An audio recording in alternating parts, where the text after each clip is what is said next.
Hey everyone, welcome to Microsoft Build 2017. Today I want to talk to you about a very cool new extensibility technology for Outlook, namely actionable messages. My name is David Clow and I'm part of what we call the Outlook ecosystem team, which is a small part of the overall Office ecosystem team. So let's get right into it and take a look at what an actionable message actually is. If you're like me, there are plenty of things that you're being asked to do in email on a daily basis. But most of the time, you have to click somewhere or maybe go to an external site and complete that action there. With actionable messages, what we're saying is that now you can take actions right from Outlook. Like, for example, you could retweet a Twitter post. You could approve an expense report. You could mark a task as complete, and so many other things. And the way we do this is first make it available in Outlook and Outlook web apps. So that means that your scenario is going to work wherever your user is actually working. And it works over Office 365 connectors. If you've never heard of Office 365 connectors, feel free to go to MSDN, but this is a great way to connect external services to Outlook groups. And it also works over SMTP, and this is what we're going to take a closer look at today because it's very, very powerful technology. What we let you do is send a very concise and straight to the point little card that is expressed in a very simple yet powerful JSON-based format. And in there you can declare actions. And some of those actions are going to make HTTP post calls to an external service of your choice. And what's more, in addition to that, you can actually add inputs so that those HTTP post requests take input from the end user and send those to the third-party service. And we're going to see a demo of that. Very, very powerful. We support multiple types of input, like a text box, date time, and even a combo box so that you have multiple choice possibilities. And instead of going on with the slides, I think it's best to actually switch to doing demos. So let's just go ahead. The first thing that I want to show you is a working scenario of a quick poll mechanism. So essentially, from Outlook, I want to be able to start a quick poll and then make that ask a bunch of people to respond. I've done that with an Outlook add-in, which is not a requirement, but this actually makes it possible to have a scenario that starts and ends in Outlook. So here, this is a poll. It's pre-populated. It's for meal preference. I'm going to add two options. I'm going to scroll down here, send the poll. And what you're going to see is that I have two accounts here, Shiva and David, who are both recipients of the poll. They're both going to receive an email in their inbox. Apparently, Shiva received it first. And if I click on this, I can see that little card that was previewed in the poll creation interface. And from there, Shiva is just going to be able to say, hey, I want vegetarian, submit. And just like that, he's actually responded to the survey. No need to go to an external website. This streamlines the process like crazy, right? And not only that, but now David can actually respond to the poll himself and say, why not? Gluten-free, say submit. You can see that David even sees now the global results. And if I go back to Shiva's mailbox and hit the refresh results action from that card, I now have the latest results as well. So really an end-to-end scenario that works with those actionable messages. As you can see, very nice looking cards and very simple actions. It's a declarative thing. Now, how does that work? And how could you actually build a scenario that takes advantage of actionable messages? Let's go straight to it with a little demo. And let me bring Visual Studio up for this. So the first thing that you need to do is actually send a message. This is not something that can be done in the normal compose window of Outlook or OWA. I have to programmatically send an email. So here what I've done is create a very small application with WPF that actually sends an email. It's that window here. It's going to have a text box for me to paste the body in and a button that's going to send. I'm using one account that sends to themselves. This way, very, very simple. I have pinned that application that's precompiled there. I'm just going to launch it. OK, so now what do I do? Let's pretend I have never heard of that technology, or I just decided to take a look at it. The first thing that you're going to need to do is to go to Dev, mail.outlook.com. When you land there, you're going to see there's an actionable message category up there, and then a getting started. That's probably where I want to go to get started. So I'm going to scroll down. I see that I need to create a card. That makes sense. Apparently, there's a tool called Message Card Playground. So I'm going to navigate there. Maybe that's going to help me create my card. Yeah, indeed, I can see here the JSON payload that generates this particular card and a bunch of scenarios here that I can take a look at. Those are examples of how to create a card. Great. This one has multiple actions. Oh, combo box and so on. Okay, quite powerful.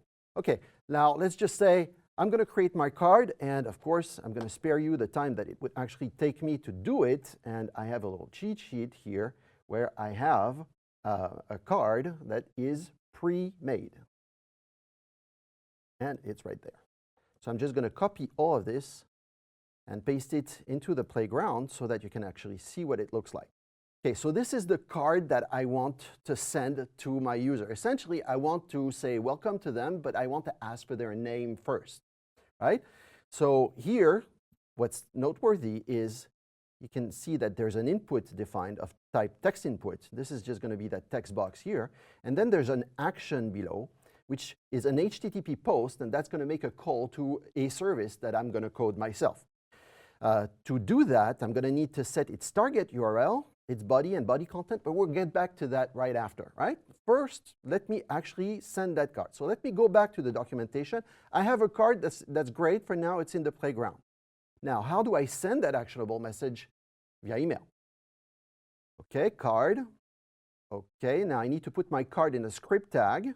Okay, and then I need to put that script tag into the HTML body of my email. Okay, super. I'm just going to copy that. Let's see if it works. Just copy this whole thing and go back to my little app here, paste that as the body, hit send.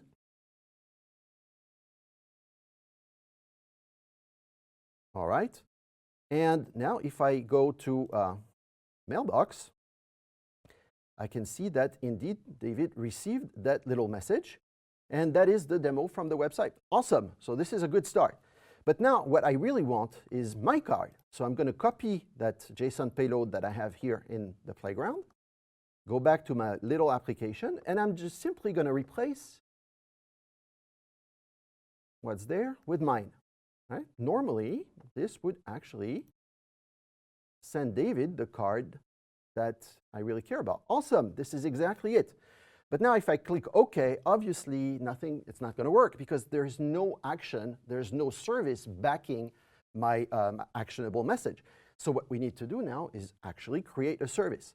So I'm going to go back to the playground and first take a look at how to make it, an actionable message HTTP post action call into a service. Essentially what I'm saying here is that I want my HTTP post to make a call to that target URL. As you can see, helloam.azurewebsites.net/API/hello, that will be my method.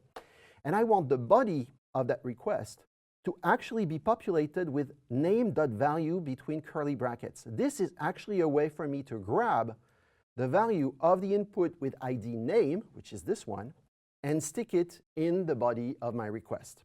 And I also want to say that the body is JSON. Okay, great. So that's how I want to call my service. Now I need to actually make the service respond. So I have a service here already done, obviously. It is not yet pushed to Azure. What I need to do is simply go to the controller. This is an ASP.NET Web API service. And in that controller, I just need to add my method. I'm going to cheat again because I don't want you to see me fail at writing code as I'm recording this. So let's go back there. So I'm just going to add this. And what you see here is that I'm just declaring HTTP post methods called hello. It's going to take the name parameter from the body, which is exactly how I defined it in the card itself. And as a result of the action being successfully executed, what I want to do is return what we call a refresh card. So the principle here is that when an HTTP post action succeeds, your service can return a completely new version of the card that contains whatever it is that you want. New actions, fewer actions, more actions, new text, new images, anything you want. Super powerful. You can actually do back and forth like that.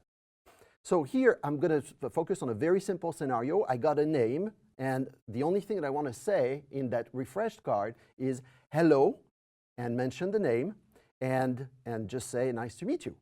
And this is exactly what I'm doing here. So I put that as a comment above because here I have to escape the quotes, but this is what this and that are exactly the same thing. I'm just substituting the name here. And here, essentially, I'm creating my response. This is just pure ASP.NET Web API stuff. Nothing crazy about it. And the one thing that I have to do in addition to all of that is set an additional header in the response of the request. A header that actually tells the receiving client, Outlook, that the body of the response actually contains a refresh card. We do that for performance reasons, so that if you're calling into an existing service that returns anything but a refresh card that we would not understand anyway, we don't even parse it and therefore save resources and time. So that's my service. I'm just going to publish it by hitting the publish button here. It's going to take just a few seconds. Hopefully. Yes, let's go. All right.